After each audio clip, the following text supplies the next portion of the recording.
मैं doctor Rajeev Sharma, chairman orthopaedics, Moolchand hospital, new Delhi. हमारे अगले वीडियो में हम लोग बात करेंगे हिप जॉइंट की और हिप जॉइंट की संरचना की।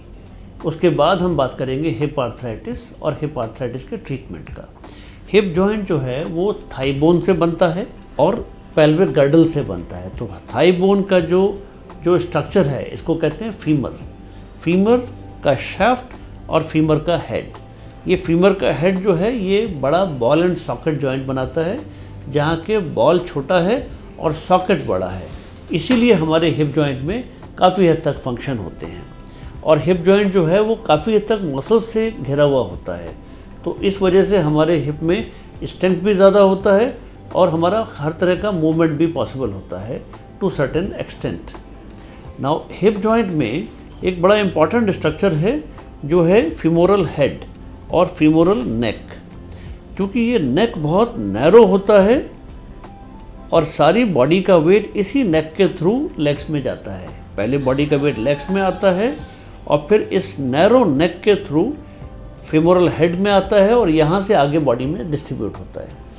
क्योंकि ये सारा जो है स्ट्रक्चर, नेक का स्ट्रक्चर, नैरो स्ट्रक्चर एक वल्नरेबल स्पॉट होता है, इसीलिए एल्डरली पॉपुलेशन में या किसी भी इंजरी में ये फ्रैक्चर होने के पॉसिबिलिटी बहुत ज़्यादा होता है। दूसरा, ब्लड की सप्लाई इस तरह से इसमें अंदर से ब्लड की सप्लाई जाती है इस फीमोरल हेड में और एक सप्लाई आता है गर्डल से।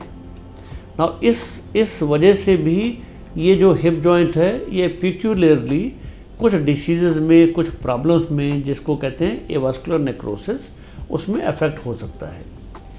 तीसरा, हिप जॉइंट का अफेक्ट होने का रीज़न होता है किसी भी तरह की सिस्टेमिक डिसीज़, यानी कि गठिया, जैसे रोमेटॉइड आर्थराइटिस, एंकाइलोजिंग स्पॉन्डिलाइटिस या सिस्टेमिक ल्यूपस एरिथेमेटोसिस और इस तरह की बहुत सारी अलग अलग तरह की डिसीज़ जिसमें ये हिप जॉइंट पर्टिकुलरली अफेक्ट होने के चांसेस बढ़ जाते हैं।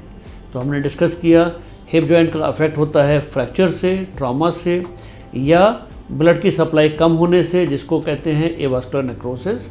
और थर्ड, किसी तरह की सिस्टेमिक डिसीज़ जिसमें से कॉमनेस्ट है गठिया और ankylosing spondylitis, rheumatoid arthritis and ankylosing spondylitis. Now fracture या इंजरी अगर हिप जॉइंट के ऊपर भी होता है, जिसको कि पेल्विक गर्डल कहते हैं या एसिटाबुलम या कप, उस कप का भी फ्रैक्चर जो है हिप जॉइंट की आर्थराइटिस को काफ़ी हद तक इनिशिएट करेगा। तो हिप जॉइंट के लिए बहुत ज़रूरी है ये तीन चीज़ों को समझना कि weak neck, ball and socket joint जहाँ पर सॉकेट बड़ा है और बॉल छोटा है, एंड हिप जॉइंट की कवरिंग विद मल्टीपल मसल्स।